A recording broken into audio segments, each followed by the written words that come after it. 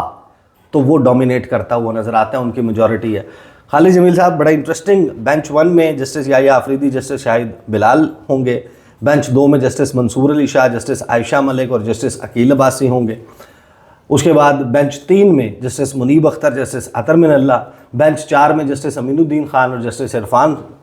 سعادت خان، بینچ 5 میں جسٹس محمد علی مظہر اور حسن اظہر رضوی، بینچ 6 میں جسٹس شاہد وحید اور جسٹس نعیم اختر افغان، یعنی اگر کہیں پر ہے بھی تو صرف 1-1 کی ریشو سے ایکول ہوتا ہے۔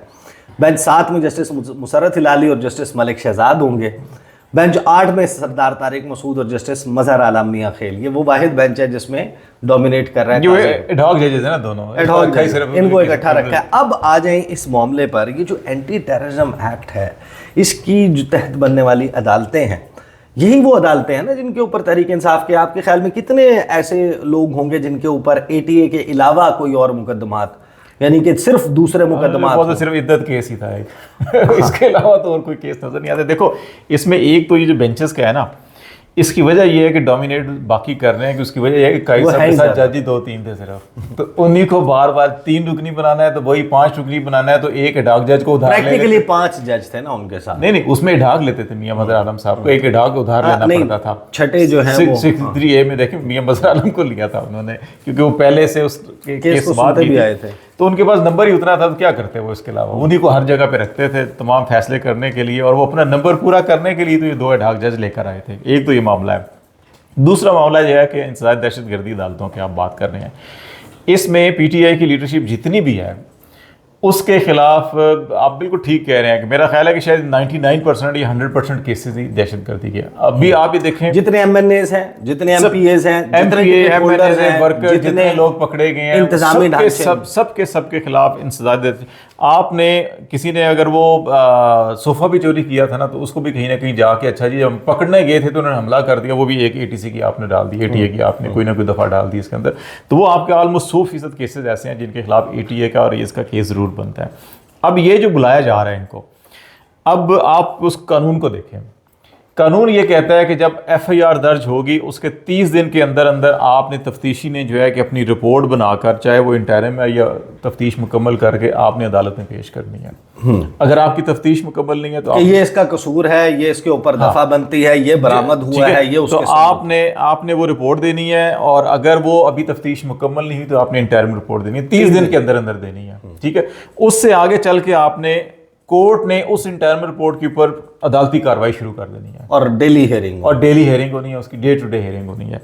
پھر مزید 3 دن کے اندر اگر آپ اس کو کمپلیٹ نہیں پڑھ رہے تو آپ کو ایک ریزنیبل جسٹیفیکیشن کے ساتھ آپ وہ رپورٹ دیں گے اس کی وجہ کیا تھی،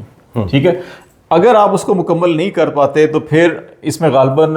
7 دن کا ٹائم ہے، آپ مزید 7 دن کے اندر چیزیں کمپلیٹ نہیں کر پا رہے اور کورٹ جو ہے کہ پروسیڈنگ کو اگر آگے نہیں بڑھا پا رہی اس کی وجہ سے کہ تفتیشی نے اپنا کام مکمل نہیں کیا، تو پھر آپ نے متعلقہ ہائی کورٹ کے چیف جسٹس صاحب کو with solid reasons justification report پیش کرنا، رپورٹ پہنچا دینی۔ اب یہ اس کا مطلب یہ ہے کہ 25 مئی 2022 کو جن لوگوں پر مقدمہ درج ہوا تھا اینٹی ٹیررسٹ ایکٹ کا 780A 9 میں، 9 سے 15 کے درمیان، میں تو 2022، آپ تو 25 مئی جو لانگ مارچ تھا ٹھیک ہو گیا، اس وقت پنجاب میں شروع ہوا تھا نا سب سے زیادہ، تو جو 25 مئی کے مقدمات میں جن لوگوں کو اگر اٹھا لیا تھا اور ان کے معاملات نہیں نمٹے، وہ عمل درآمد رپورٹ لے جا کر چیف جسٹس کو کیا بتائیں گے کہ یہ کیا ہے، کیوں ابھی تک رکھا؟ وہ کہیں گے ہم سے مس ریڈنگ ہوگی، آپ نے 30 دن لکھا تھا، یہ 30 ہفتے گزر گئے ہیں یا 30 مہینے گزر گئے، سوری، ٹھیک ہے نا، سال میں 12 ہوتے ہیں نا، مئی اور مئی ایسے کریں گے تو آپ بھی بن جائیں گے نا۔ تو دیکھیں جواز تو کوئی بھی نہیں ہے۔ اب یہ وہ معاملہ ہے جس کی وجہ سے لوگ یہ کہتے ہیں کہ قاضی فائزہ صاحب جو ہے کہ اس پورے کے پورے سسٹم کی گارنٹی تھے یا وہ سہولت کاری کر رہے تھے، ٹھیک ہے۔ اگر آپ کے اب یہ چیف جسٹس صاحب نے ان سب کو کھایا کہ جناب تشریف لیں 7 نومبر کو، آپ عمل درآمد رپورٹ بھی ساتھ لے کر آئیں، اب جب وہ عمل درآمد کتنے مقدمات تھے، کتنی سزائیں دیکھیں نا، آپ عمل درآمد رپورٹ آئے گی تو اس کے اندر نا وہ خانے بنے ہوں گے نا، FIR فلاں دن درج ہوئی،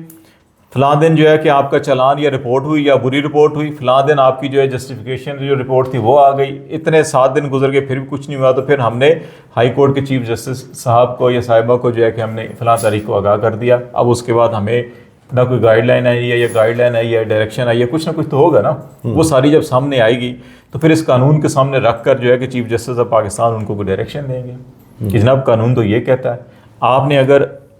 1 سال میں 2 سال میں یا 2.5 سال کے اندر آپ یہ نہیں کر سکے تو اب آپ ایٹ لیسٹ آج سے دن گننا شروع کر دیں اور 30 دن میں یا 35 دن میں یا 37. اچھا یہ ڈائریکشن آ سکتی ہے. آپ کو کیا لگتا ہے، what's your gut feeling knowing ظاہر ہے پاکستان کا نظام انصاف، ایک طرف حکومت ہے جو کہتی ہے ان سب کو سزائیں سنا دو، اور ایک طرف تحریک انصاف ہے جو کہتی ہے CCTV فوٹیج لے آؤ، فلاں کر دو، جس پہ ثابت ہوتا ہے اس کو سزا سنا دو لیکن جو بے گناہ اس کو چھوڑ دو. انٹرنیشنلی پاکستان کے نظام انصاف پر اس وقت سوال یہ اٹھا ہوا ہے کہ آربیٹریری ڈیٹینشنز ہیں، یعنی کہ من مرضی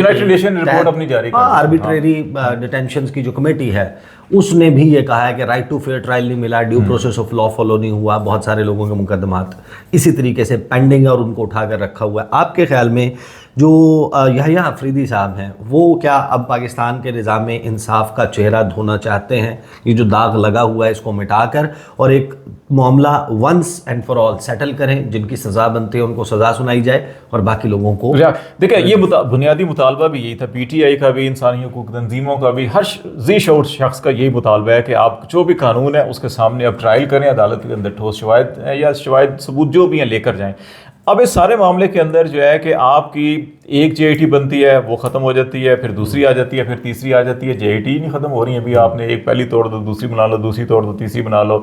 چلان نہیں پیش ہو رہے، رپورٹ پیش نہیں ہو رہی.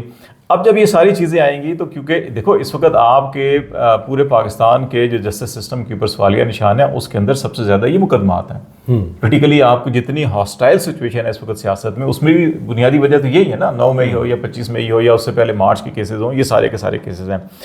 اب گورنمنٹ کا ابھی جیسے آپ کہہ رہے ہیں کہ حکومت یہ کہتی ہے جی کہ عدالتیں فیصلے نہیں کر رہی، عدالتیں سزائیں نہیں دے رہی. اب عدالتوں نے فیصلے اور سزائیں جو کرنی ہیں وہ ثبوت اور شواہد کی بنیاد پہ کرنے ہیں. اب وہ جو کہیں گے جناب یہ آپ کے پاس دن ہے، آپ لے کر آئیں، اگر نہیں ہے تو پھر بری ہیں، اگر ہیں تو ٹھیک ہے سزا دے دیں، بات ختم کر دیں اس کو.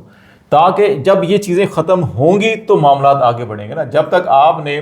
ایک سال سے 2 سال سے خواتین کو کبھی ایک مقدمے میں، کبھی ایک تھانے میں، کبھی ایک جیل میں، کبھی دوسرے تھانے میں، کبھی ایک ضلع میں، کبھی دوسرے ضلع میں، آپ اگر ان کو شٹل کاک بنایا ہوا ہے بدقسمتی کے ساتھ کیسز کے حوالے سے بھی. اب آپ دیکھ لیں کتنے پولیٹیشینز ہیں، سابق گورنر سے لے کے اور سابق منسٹر سے لے کے پارلیمنٹیرینز جو ہے کہ وہ جیلوں میں پڑے ہوئے ہیں. ان کی حالت دیکھیں، طبی حالت دیکھیں، ان کی میڈیکل ان کے چیک اپ نہیں ہوتے ان کے باوجود عدالتی احکامات کے. تو یہ چیزیں اگر کوئی سیٹل ڈاؤن ہوں گی تو آپ کی پولیٹیکل سچویشن بھی تھوڑی نارمل ہوگی. دوسرا آپ کے انٹرنیشنلی دیکھیں آپ کی نہ معیشت آگے بڑھ رہی ہے، نہ سیاست بڑھ رہی ہے، نہ معاشرت بڑھ رہی ہے، نہ آپ کی سماجی سچویشن آگے بڑھ رہی ہے. اس کی وجہ یہ ہے کہ آپ سٹک ہوئے ہیں، آپ ایک دوسرے کے اوپر انگلیاں اٹھا رہے ہیں، آپ ایک دوسرے کے اوپر جو ہے کہ لان تان ہو رہی ہے. اور جب تک آپ ان چیزوں کو ایڈریس نہیں کریں گے، اگر ان ساروں کے اندر شواہد نہیں ہوں گے سارے لوگ بری ہو جائیں گے، بات ختم ہو جائے گی. وہ بھی کہہ دیں گے اچھا ٹھیک ہے ہمیں انصاف مل گیا. جہاں جہاں جس کے خلاف ثبوت ہیں، شواہد ہیں، ان کو سزائیں ہو جائیں گی. اوکے جی، آپ حکومت کی بھی جو مطالبہ ہے کہ عدالتیں سزائیں نہیں دے رہی یا جلدی نپٹائیں، وہ نپٹ جائے گا. اس کے بعد پھر آپ باقی جو چیزیں ہیں، آپ کے باقی جتنے بھی ایشوز ہیں، چاہے وہ کانسٹیٹیوشن امینڈمنٹ پٹیشنز، یہ پھر وہ ساری چیزیں آئیں گی جس کو آپ پولیٹیکل کیسز کہہ سکتے ہیں یا کانسٹیٹیوشن چیزیں کہہ سکتے ہیں. اس کے اوپر آپ کی سپریم کورٹ نے جو فل کورٹ ہے اس کے اندر پھر چیزیں طے کریں گے. چیزیں انتظامی سائڈ کے اوپر کیا طے کرنا ہے، آپ کی کانسٹیٹیوشنل سائڈ کے اوپر یا جوڈیشل سائڈ کے اوپر آپ نے کیا طے کرنا ہے، وہ بھی میرا خیال ہے آپ کی اس 28 کو بھی. اور پھر اس کے بعد جب جسٹس منصور شاہ آئیں گے تو نومبر کے فرسٹ ویک میں وہ بھی چیزیں سیٹل ہو جائیں گی. تو پھر معاملات آگے بڑھ سکیں گے. میرا خیال ہے پاکستان کو آگے بڑھنے کے لیے آپ کو یہ 2-3 ایشوز پہلے ایڈریس کرنے پڑیں گے. خالد جمیل صاحب تھینک یو سو مچ. میں آپ کو ٹورڈز اینڈ بتاؤں کہ پریکٹیکلی اینڈ پرسنلی ہم لوگوں تک بھی بہت سارے لوگ آتے ہیں، اور یہ جو ابھی ستمبر کے آخری ہفتے میں PTI نے ایک احتجاج کیا تھا، میرے پاس ایک جاننے والے آئے اور انہوں نے کہا کہ یہ میڈیکل سٹور کی CCTV فوٹیج ہے. ان کے بھائی جو ہے وہ میڈیکل سٹور، ان کے ہاں ایک بچے کی ولادت جو ہے وہ متوقع تھی، اور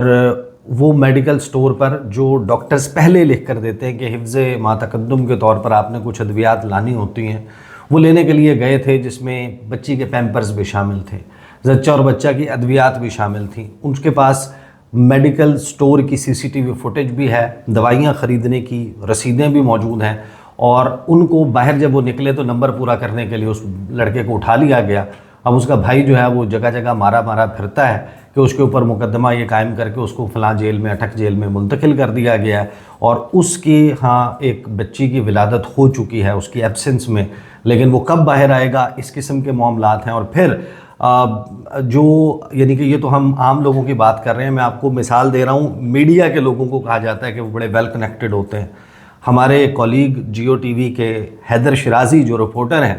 اور ان کو بڑا یہ سمجھا جاتا ہے کہ وہ تحریک انصاف کے مخالف اور اینٹی تحریک انصاف رپورٹر ہیں، حالانکہ رپورٹر ہوتا ہے، اس نے رپورٹ کرنا ہوتا ہے۔ انہوں نے مجھے خود پرسنلی یہ بتایا کہ جب 28 ستمبر کا احتجاج کور کرنے کے لیے 28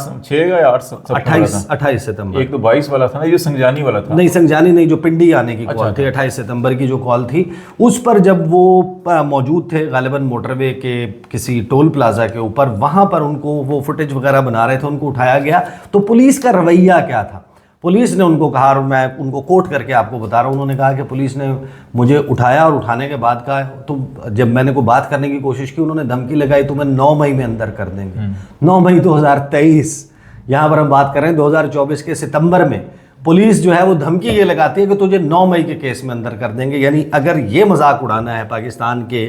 نظام انصاف کا، قانون کا، اور پولیس نے اس کو اب اپنی پولیس گردی کا ایک ٹول بنانا ہے، دس مسٹ اینڈ۔ اور پاکستان کے نظام انصاف کے ہیلم آف افیئرس پہ بیٹھے ہوئے جسٹس یحییٰ آفریدی کو اس معاملے کو دیکھنے کی ضرورت ہے۔ اب تک کے لیے اتنا ہی، اجازت دیجیے، اللہ حافظ۔